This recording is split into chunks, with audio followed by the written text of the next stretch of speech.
A federal judge just did something that prosecutors didn't ask for, defense attorneys didn't expect, and legal observers are still trying to fully process. Not a ruling on a major motion, not a decision about admissibility, something smaller on its face, but potentially larger in its implications. A procedural order that quietly changed the trajectory of the entire classified documents prosecution. Here's what happened.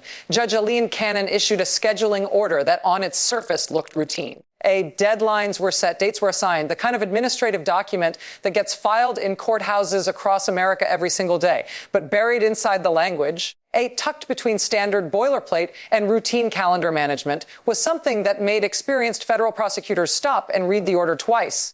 Then a third time. The judge didn't just set dates. She altered the sequencing of procedural proceedings in a way that effectively accelerates the timeline toward trial. Not by months. Not by weeks, by compressing the window between key evidentiary hearings and the final procedural conference. What that means in practical terms is that the defense team's carefully constructed delay strategy just lost significant breathing room. For more than a year, Trump's legal team in the classified documents case had been operating on a familiar playbook: file motions, challenge procedures, demand hearings, request extensions, push every deadline as far as the court would allow. The strategy wasn't designed to win legal arguments. It was designed to consume time, to push the trial past the election, to make the entire prosecution a moot point if political victory rendered it irrelevant. That strategy was working. Until this order. Sources familiar with the proceedings say the defense team held an emergency conference call within hours of the order being docketed. Multiple attorneys dialed in. Documents were reviewed. Strategy sessions that were supposed to be routine became something considerably more urgent. One person familiar with the internal discussion described the atmosphere as professionally alarmed. The controlled part of that description is doing significant work. Here's why they're alarmed. The compressed timeline means the defense has less time to file its substantive pretrial motions, less time to prepare witnesses, less time to review the classified discovery materials that have already been provided, less time to do what they've been doing for months. Which is finding ways to not go to trial. But here's the part that legal observers are focusing on. The judge didn't have to do this. Prosecutors didn't ask for an accelerated timeline. The government's last filing actually requested standard scheduling with no urgency implied. The judge made this move entirely on her own initiative. That's significant, because it signals something about how the court views the overall posture of the case. When a judge compresses timelines without being asked, she's sending a message. Not in explicit language, not in words you'll find quoted in news reports, but in the unmistakable logic of what she chose to do when she had the option to do nothing. The message is this: the court is not going to allow this case to drift indefinitely. The court is paying attention to the delay tactics. And the court is making a deliberate decision to keep this prosecution moving.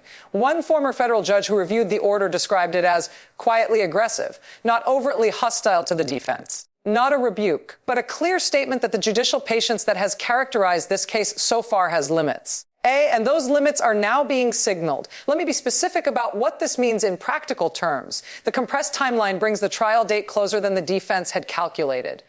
Internal planning documents that the defense team created months ago are now out of date. Resource allocation decisions that were based on a slower schedule need to be revised. Expert witnesses who were told they had more time to prepare now have less. And every one of those adjustments carries cost. Both financial and strategic. Multiple legal analysts who've worked on complex federal cases describe this as a significant procedural shift. One former federal prosecutor put it directly. He said the defense built their entire case around the assumption of unlimited time. This order just told them that assumption is wrong. Now let's talk about what this means for the underlying case itself. Because the procedural maneuvering matters primarily for what it enables or prevents in terms of substantive legal development. The classified documents prosecution has always been about more than just boxes of papers stored improperly. The evidence that prosecutors have assembled tells a story about deliberate decisions, about warnings ignored, about a pattern of behavior that extended beyond mere carelessness. The defense strategy has been to keep that story fragmented, to challenge each piece of evidence separately. To argue that the government has failed to prove its case on individual elements without ever having to confront the full picture. The compressed timeline makes that strategy harder to execute. When you have less time, you have to make choices. You can't challenge everything. You can't file every motion. You can't demand hearings on every evidentiary question. You have to prioritize. And prioritization means letting some defenses go unchallenged, some evidence go uncontested, some arguments go unmade. That's what has the defense team genuinely worried, not this single order, the cumulative effect of what this order represents. A court that has decided to stop allowing the calendar to be used as a weapon. There's something else happening here that deserves attention. Judge Cannon has been the subject of intense scrutiny throughout this case.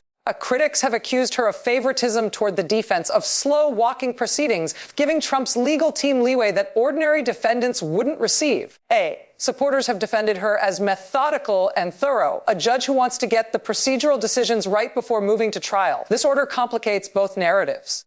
For critics, it suggests that even Judge Cannon has limits to her patience with the defense's delay tactics. For supporters, it demonstrates that she's not simply a rubber stamp for the defense position. It moves her into a middle ground where she's making decisions based on the case itself rather than the political controversy surrounding it. That's significant for how the trial, if it happens, will be perceived. When a judge who has been criticized as too lenient suddenly tightens the timeline, it creates a different public perception. One that's harder to dismiss as partisan. One that carries more weight with viewers who are skeptical of the prosecution, but also skeptical of transparent delay tactics.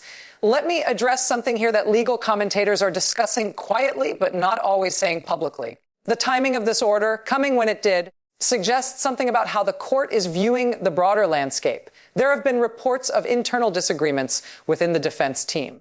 Some attorneys have wanted to take a more aggressive approach. Others have counseled caution. Some have been privately concerned about the viability of certain arguments. Others have insisted the arguments are strong enough to prevail. This court order adds pressure to those internal divisions. When a deadline compresses, disagreements become harder to manage. Decisions that could be deferred now have to be made. Positions that could be hedged now have to be committed to. Attorneys who were on different pages have to find common ground quickly or risk presenting inconsistent positions to the court. That's not just a procedural problem. That's a problem that goes to the heart of how effectively the defense can function. A united legal team is a strong legal team. A divided one is vulnerable. And this order, by its very nature, makes unity harder to achieve. Now, let's talk about the human dimension that tends to get lost in procedural analysis. The people working on this case, both on the prosecution side and the defense side, have been living with this for months. Long days, late nights, weekends consumed by document review and strategy sessions.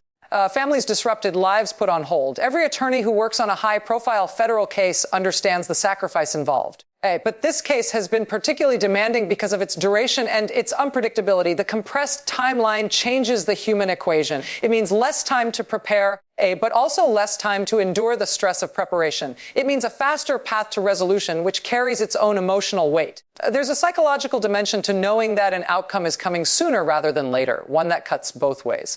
For prosecutors, it means their opportunity to present their cases arriving faster than they planned. That's generally good news. For defense attorneys, it means the moment of reckoning is approaching more quickly than they calculated. That's generally not. There's a broader institutional dimension to this that deserves consideration. When the most significant federal prosecution in recent American history enters a phase where timelines are being compressed and procedural rulings are accelerating the process, it sends a signal to the entire federal judiciary. Courts can maintain control over high-profile cases. They can prevent the calendar from being weaponized. They can ensure that even the most politically charged prosecutions proceed with reasonable dispatch. That signal matters because the next high-profile case, whatever it is, will be shaped by what happens in this one. Prosecutors will take note. Defense attorneys will take note. Judges will take note. Precedents are being set. Not just in the substantive law that will be announced, but in the procedural management of high-stakes litigation. Let me return to the specific implications of this order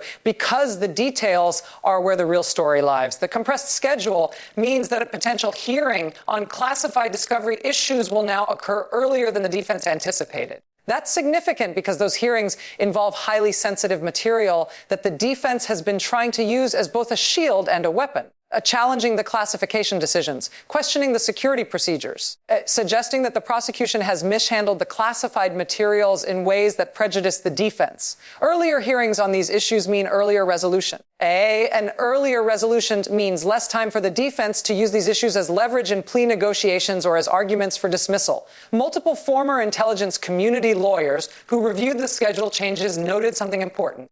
The court appears to be signaling that it will not allow the classified nature of the evidence to become an excuse for indefinite delay. That's a meaningful statement from a judge who has been careful throughout this case to ensure that the defense receives appropriate access to classified materials while protecting national security interests. Here's what's coming next. A, and this is where the story genuinely becomes unpredictable. With the timeline accelerated, A, both sides are going to have to make strategic decisions that they weren't planning to make for weeks or months. A, the defense will have to decide which motions to prioritize and which to abandon. The prosecution will have to decide how much additional discovery to provide and on what schedule. Both sides will have to prepare for hearings that are arriving sooner than anticipated. And Trump himself, the central figure in the entire proceeding, A, will have to confront the reality that a trial date is approaching more quickly than his team calculated. That changes the calculation. A, it changes how he talks about the case publicly. It changes how he thinks about risk. A, it changes the conversations he has with his attorneys and with the people who advise him politically. One former federal prosecutor who has observed Trump's legal approach across multiple cases offered a perspective worth considering. A, he said Trump has always operated on the assumption that time is on his side, that if he can just delay long enough, something will break his way. A political victory that makes the prosecution irrelevant. A procedural ruling that forces dismissal. Some intervening event that changes the equation entirely. This court order challenges that assumption. It tells the defendant and his team that time is not, in fact, on their side. A, that the court is prepared to move this case forward regardless of what other events are unfolding in the political world. That's a powerful signal. And it changes how the defense has to approach every remaining pretrial decision.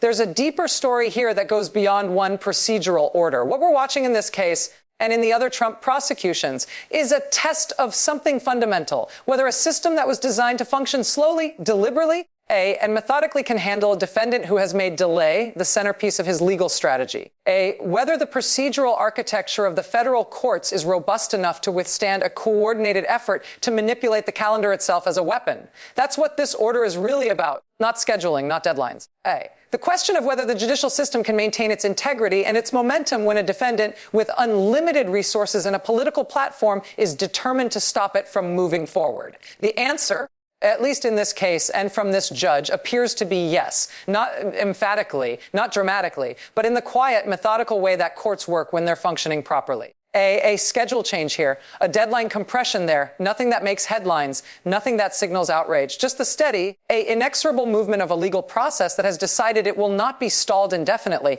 That's what has Trump's legal team genuinely concerned, not this order, the pattern that this order represents. A pattern of courts refusing to allow the delay strategy to work. A pattern of judges signaling that patience is finite. A pattern that, if it continues, leads to only one place, a trial that Trump's team has been trying to avoid since the very beginning.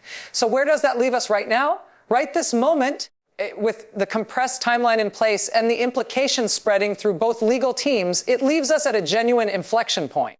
One of those moments in a long, complicated case where the next chapter is genuinely uncertain, where the outcome hasn't been decided by the accumulated momentum of what came before. Where decisions being made in legal offices and courtrooms over the coming days and weeks will actually matter in shaping what comes next. Trump's legal team is working urgently on their response strategy.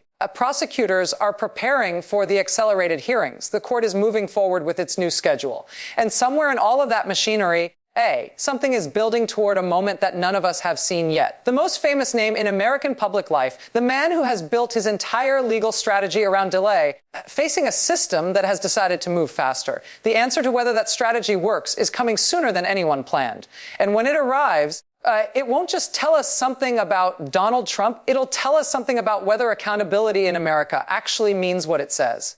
Whether the procedural architecture of the courts can withstand a coordinated attack on their timeline. Whether the system can still deliver justice in the face of unlimited resources and unlimited determination to prevent it.